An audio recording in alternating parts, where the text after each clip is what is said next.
Rangkuman informasi pilihan dari berbagai kabupaten dan kota di Jawa Timur segera hadir dalam Buletin Jawa Timur. Buletin Jawa Timur.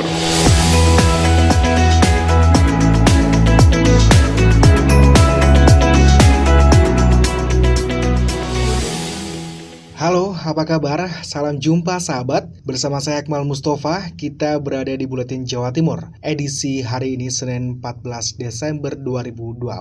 Kita awali Buletin Jawa Timur dari Panji Harto, Suara Sidoarjo, yang mengabarkan KPUD Sidoarjo pastikan tingkat partisipasi pemilih Pilkada 2020 lebih tinggi dari Pilkada sebelumnya. Sahabat, untuk tingkat partisipasi pemilih dalam Pilkada Sidoarjo tahun 2020 diakui oleh MISK, Ketua KPU Kabupaten Sidoarjo Kamis kemarin, tidak sesuai dengan harapan KPU, yakni 77,5%. Meski begitu, kata MISK, tingkat partisipasi masyarakat untuk memilih di Pilkada Sidoarjo tahun 2020 lebih baik dibandingkan dengan Pilkada 5 tahun sebelumnya. Saya yakin bahwa ini tingkat partisipasi tertinggi selama pemilihan bupati dan wakil bupati Kabupaten Sidoarjo. Kalau kita mengacu pada tahun 2015, tingkat partisipasinya di angka 55. Hari ini insya Allah kita akan mencapai 70%. Sahabat, dalam rekapitulasi di tingkat PPK Kecamatan, nanti KPU Sidoarjo akan beri target sampai dengan hari Minggu 12 Desember 2020. Kemudian rekap surat suara akan dilakukan di tingkat kabupaten oleh KPU Sidoarjo pada hari Selasa 15 Desember atau hari Rabu 16 Desember 2020. Demikian laporan Panji Harto, Suara Sidoarjo. Selanjutnya kita menuju ke LPPL Suara Ngawi. Ada Henti Ludiana mengabarkan Pilkada serentak di Kabupaten Ngawi tetap digelar 23 Desember 2020. Pilkada serentak tahun 2020 di Kabupaten Ngawi yang diikuti 22 desa dari 13 kecamatan tetap dilaksanakan sesuai jadwal, yaitu 23 Desember 2020 atau 2 pekan setelah Pilkada, dengan dasar pelaksanaannya sesuai Perbub Ngawi nomor 74 tahun 2020 tentang Pilkades. Hal ini seperti yang dikatakan Kabul Tunggul Winarno, Kepala Dinas Pemberdayaan Masyarakat dan Desa Kabupaten Ngawi. Sedangkan pertimbangan pelaksanaan keputusan ini adalah program strategis nasional, yang artinya kebijakan wajib dilaksanakan oleh seluruh pemerintah kabupaten maupun kota penyelenggara Pilkades dengan prioritas utamanya penyelenggaraan Pilkada tingkat kabupaten maupun kota. Untuk pelaksanaan Pilkades di Kabupaten Ngawi akan mengikuti sesuai petunjuk protokol kesehatan pencegahan COVID-19 dengan anggaran untuk mengcover Pilkades tersebut senilai 1,7 miliar rupiah yang bersumber dari APBD 2020 termasuk penyediaan APD bagi petugas TPS dan rapid test sebelum pelaksanaan. Henti Ludiana, LPPL Suara Ngawi. Selanjutnya dari Suara Lumajang ada Bobi Wijayanto. 10 hari pasca erupsi, aktivasi Gunung Semeru mengalami penurunan. Menginjak hari ke-10 ditetapkannya masa tanggap darurat erupsi Gunung Semeru oleh Bupati Lumajang melalui surat keputusan Bupati Lumajang tentang status tanggap bencana letusan Gunung Semeru, Posko Terpadu Penanggulangan Bencana yang berada di Dusun Kamarkajang, Desa Sumberwulu, Kecamatan Candipuro, tetap siaga mengantisipasi kemungkinan awan panas guguran susulan. Terkait progres sampai hari ke-10, pukul 12 waktu Indonesia Barat, Wawan Hadisiswoyo, Kepala Bidang Pencegahan Kesiapsiagaan dan Logistik BPBD Lumajang menyampaikan, menurut para pengamat sudah mulai landai, tidak seperti tanggal 1 hingga 7 Desember 2020 lalu, dan trennya saat ini sudah mulai ada penurunan. Mengingat gunung api fluktuatif, maka kondisinya tidak bisa ditentukan, sehingga semuanya tergantung pada pos pengamat Gunung Semeru yang berada di Gunung Sawur. Bobi Wijayanto, Suara Lumajang FM, mengabarkan. Kita menuju ke LPPL Suara Gresik, ada Isyatun Haniyah. Cuaca buruk di Gresik akibatkan ikon wisata di Bawean terbawa arus. Sahabat, cuaca buruk yang melanda wilayah Kabupaten Gresik akhir-akhir ini mengakibatkan salah satu ikon wisata berupa rumah apung yang berada di Pulau Cina di Teluk Jatidawang, Kecamatan Tambak, Gresik rusak. Hal ini membuat bangunan berukuran 12 kali 8 meter persegi hanyut terbawa arus sampai ke bibir pantai. Kepala Desa Teluk Jatidawang Fahru Rozi mengatakan, ombak besar yang menghempaskan rumah apung tersebut membuat jangkar penahan lepas. Pihaknya saat ini tengah melakukan sebatas pengamanan, lantaran untuk proses perbaikan menjadi ranah Dinas Pekerjaan Umum Perumahan Rakyat Gresik. Sebagai informasi sahabat, rumah apung tersebut diproyeksikan sebagai tempat istirahat bagi wisatawan setelah mereka lelah usai snorkeling di sekitaran Pulau Cina dan Noko yang memiliki panorama indah bawah laut. Rencananya, rumah apung tersebut bakal mulai digunakan untuk wisatawan pada libur Natal dan Tahun Baru. Saya Syatun Hania melaporkan dari Suara Gresik untuk Buletin Jawa Timur. Selanjutnya kita menuju ke Suara Sampang, ada Rizka. Cross-check pompa air, Wakil Gubernur dan Bupati Sampang dapati banyak temuan. Wakil Gubernur Jawa Timur Emil Dardak bersama rombongan mengunjungi Kabupaten Sampang pasca kejadian banjir Jumat 11 Desember 2020. Turut serta dalam rombongan Wagub Jatim diantaranya perwakilan Dinsos Jatim, perwakilan BPBD Jatim, Dishub Jatim, dan Bakorwil Pamekasan. Seusai transit di Pendopo, rombongan yang diikuti juga oleh Bupati Sampang Slamet Junaidi dan Wakil Bupati Sampang Abdullah Hidayat tersebut meninjau keberadaan pompa air yang berada di Dekpukor, Desa Pangkung, dan di Jalan Delima, Kecamatan Sampang Kota.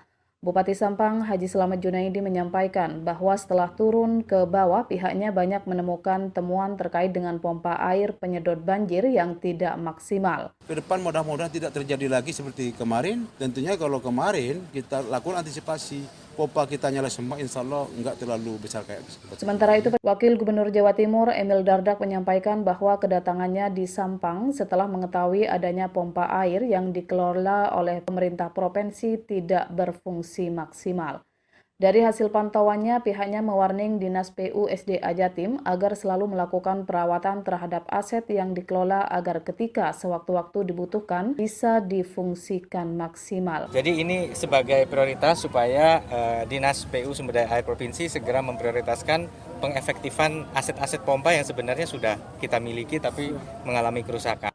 Dari Sampang, Rizka melaporkan. Kita menuju ke Persada FM, ada Ninda Alivia. Dinsos Kabupaten Blitar menilai masyarakat penyandang disabilitas memiliki potensi besar jika diberikan pembinaan dan pelatihan. Kaum disabilitas dinilai mempunyai potensi besar mengembangkan kemampuannya. Jika diberikan pembinaan dan pelatihan, hal itu disampaikan Kepala Dinas Sosial Kabupaten Blitar Romlan. Menurutnya, kaum disabilitas harus banyak mendapatkan perhatian, tidak hanya sekedar diberi bantuan, melainkan juga pelatihan yang sesuai dengan kondisi mereka, sehingga mempunyai keterampilan dan akhirnya bisa mengerjakan sesuatu yang menghasilkan. Tujuannya agar mereka bisa mandiri, tidak selalu bergantung kepada keluarga atau masyarakat. Selain memberikan bantuan, selama ini Dinas Sosial juga memberikan pelatihan-pelatihan secara bertahap karena keterbatasan anggaran. Saat ini yang digalakan adalah pelatihan batik, ciprat, motif, dan percik. Mereka sudah mempunyai kelompok-kelompok, bahkan hasil pantauannya respon masyarakat saat ini sangat luar biasa. Harapan kami dan kami juga yang ada di Dinas Sosial nantinya ke depan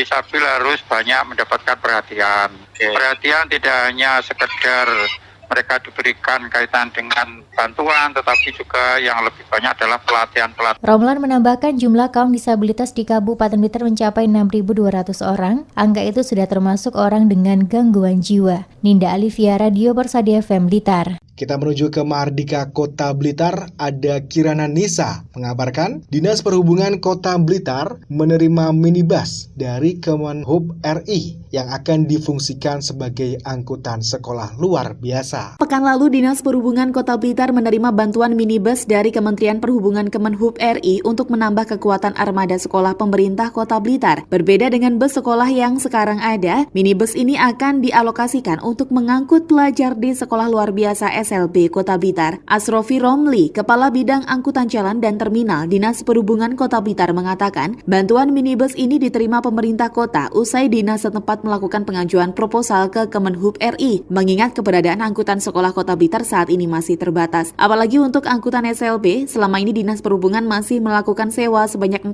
unit. Asrofi menegaskan, minibus yang baru saja diterima Kota Blitar ini memiliki model dan kapasitas yang lebih kecil dibandingkan bus sekolah yang saat ini ada. Kapasitas tempat duduknya jika digunakan normal tanpa physical distancing hanya sekitar 18 tempat saja. Namun menurut Asrofi, minibus ini belum bisa digunakan selain karena pembelajaran tatap muka PTM belum dibuka, namun berita acara serah terima barang juga belum dilakukan. Pihaknya masih menunggu konfirmasi lebih lanjut dari Kemenhub RI. Jika berita acara sudah clear, selanjutnya dinas setempat akan melakukan proses balik nama. Karena ketersediaan anggaran sebenarnya sekarang sudah ada untuk biaya balik nama, tapi karena belum ada perhitungan cara serah terimanya, kita belum bisa balik nama. Nanti harus dianggarkan lagi di PAK 2021, mungkin dulu. Dengan adanya bantuan angkutan dari Kemenhub RI, kini pemerintah Kota Blitar total memiliki 9 angkutan sekolah. Kirana Nisa, Mahardika FM. Kita menuju ke Realita FM, ada Kholik Maulidi. Sekda, wujudkan Pamekasan hebat, perlu pola kerja dan SDM hebat. Perwujudan Pamekasan hebat diperlukan pola kerja yang hebat dengan didukung oleh sumber daya manusia yang hebat pula. Untuk memenuhi itu semua perlu disiapkan jaminan kecelakaan kerja dan jaminan kematian bagi tenaga kerja non-pegawai maupun pegawai pemerintah dengan perjanjian kerja. Demikian disampaikan Toto Hartono, Sekda Kabupaten Pamekasan saat memberi sambutan pada acara peletakan batu pertama pada pembangunan gedung PT Taspen sebagai badan usaha milik negara yang bertugas untuk mengurusi pensiunan maupun pegawai pemerintah dengan perjanjian kerja P3K. Pamekasan hebat dengan semangat raceh, pecreh terparcu ke kata Toto sebagai semangat untuk menjadikan kabupaten berslogan Gerbang Salam ini makin maju dan sejahtera. Maka tentu untuk mewujudkan Pamekasan hebat itu perlu pola kerja yang hebat didukung oleh SDM yang hebat pula. Maka dari itu salah satu untuk upaya mewujudkan SDM hebat perlu disiapkan jaminan kecelakaan kerja dan jaminan kematian terutama bagi pegawai non-PNS dan pegawai pemerintah dengan perjanjian kerja.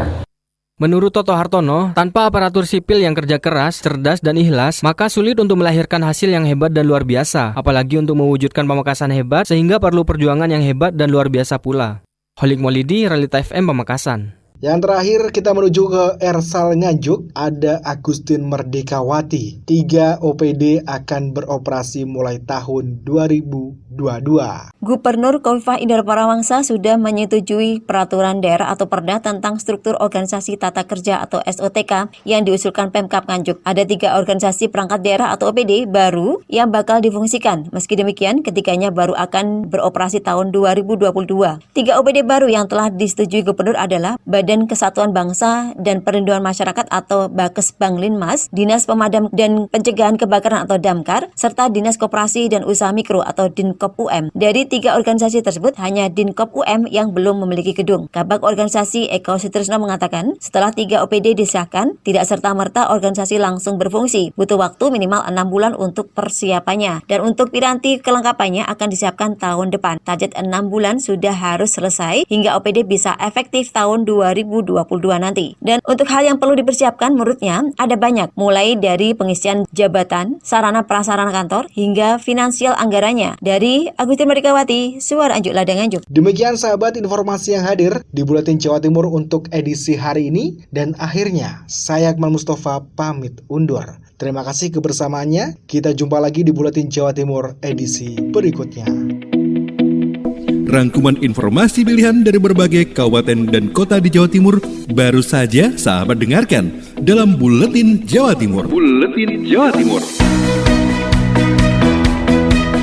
Buletin Jawa Timur bisa sahabat dengarkan Senin sampai Jumat jam 8 pagi dan 4 sore.